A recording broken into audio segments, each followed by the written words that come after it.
With this, the days of Russia's aggression are about to come to an end. Elon Musk has recently disclosed a devastating, fully autonomous suicide drone swarm system that can choose and strike targets, including humans, without the need for human interaction.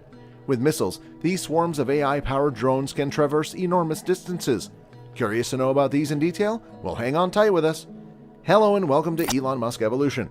If you're a Musk fan and don't want to miss anything about this incredible person, then smack the subscribe button and hit the bell icon so that you will be notified whenever a new video is uploaded.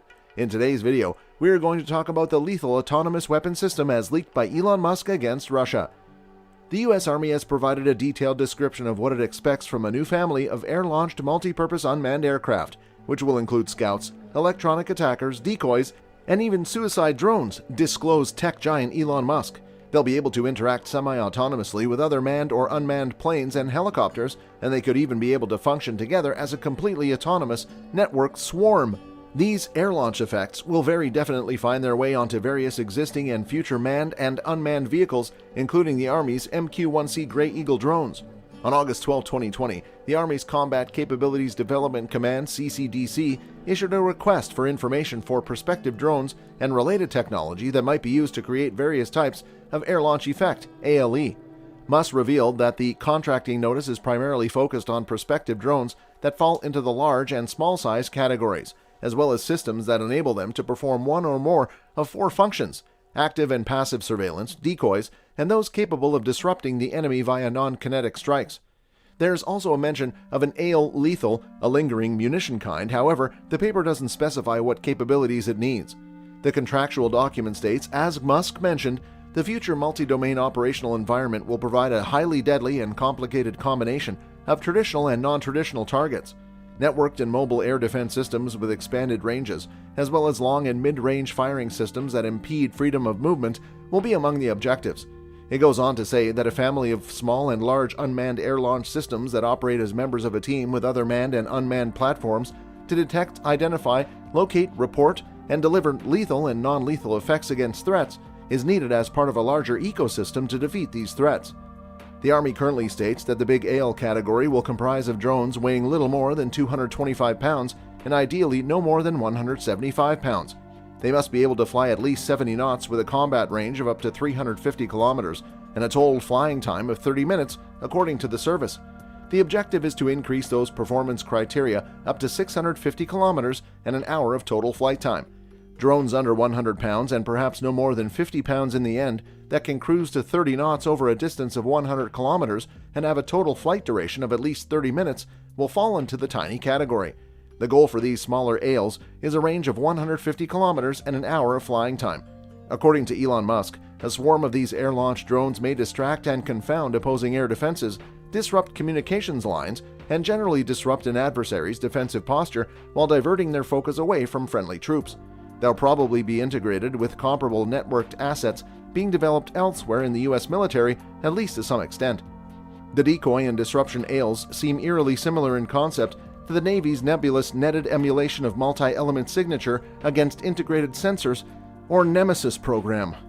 Furthermore, while the Army has not yet decided which drones it will purchase to meet any of its AL requirements, this request for information comes after tests in the last year or so involving the air launching of Area Small I's air-launched tube-integrated unmanned System 600, Altius 600 drones from the service's MQ-1C unmanned aircraft and UH-60 Black Hawk helicopters.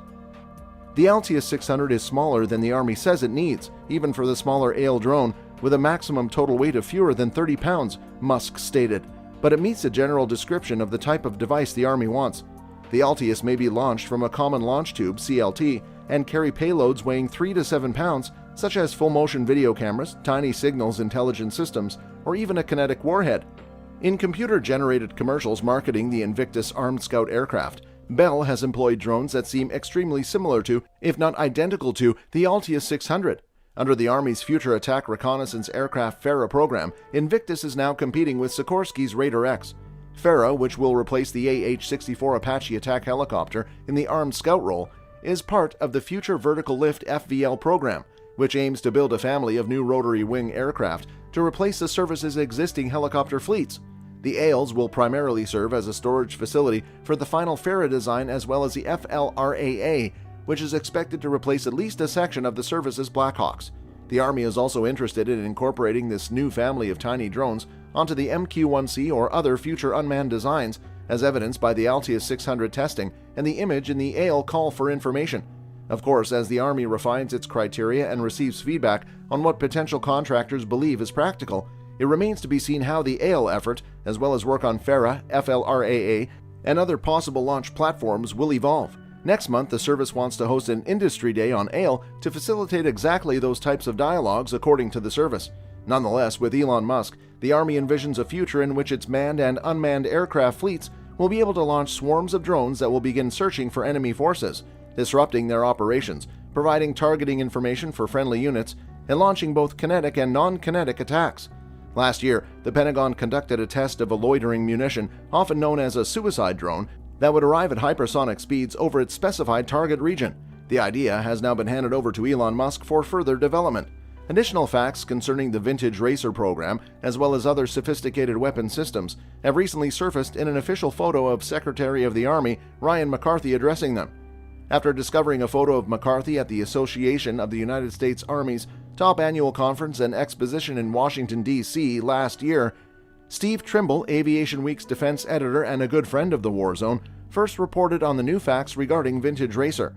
On the 14th of October 2019, the photo was shot.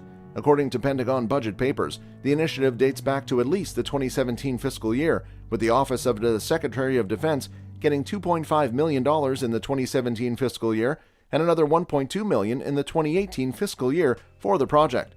The term hypersonic ingress refers to the Vintage Racer loitering munition's ability to reach its targeted hypersonic speeds, which are defined at speeds above Mach 5. It's unclear how the munition gets to the target location at these speeds, but based on the information now available, a ballistic missile appears to be the most likely option. Another possibility is, as per Musk, an air-breathing hypersonic cruise missile, but this appears unlikely given the enormous cost and complexity of such weapons, as well as their present level of development. The Office of the Secretary of Defense did not execute a comprehensive flight test of the entire system, or just the loitering munition component, according to Pentagon budget papers. Because of their sheer speed, as well as their typically flat atmospheric flight paths and great degrees of mobility, advanced maneuvering hypersonic weapons are highly survivable. This helps them to get past air defenses that are densely integrated. Because opponents have little time to move or otherwise seek cover, or even attempt to fire down an approaching weapon, which is a challenging proposition in general, they are perfect for timing-sensitive attacks as well as hitting otherwise crucial targets in denied regions.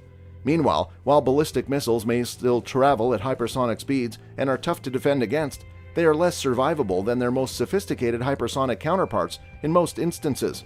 Another fascinating trend emerging with drone warfare, according to Musk, is the Libyan Second Civil War. In Libya, we're seeing drone versus drone proxy combat, he added. On the one hand, you have the GNA, which is backed by Turkey. Turkey has developed its drone program in response to the United States' unwillingness to give the technology. On the other hand, there's the Libyan National Army, which is backed by the Emirati coalition. He also emphasized that a drone is a weapon system that contains a whole TV studio. It's more than simply a killing machine. Drone footage will be utilized to support a war narrative, as we saw with Azerbaijani Twitter during the Nagorno-Karabakh conflict, he stated. I'd advise you to be wary of the drone's falsehoods. However, this is how the future of combat is beginning to look. So lethal autonomous drones are not only some fatal weapon, rather it's a revolutionary invention in the history of the war that can be used to surface the actual truth. And if you know, truth is always lethal. Okay folks, that's it for today's video. If you're interested in watching more videos on Elon Musk, then what are you waiting for? Simply click the subscribe button and ring the bell icon because new videos are on the way.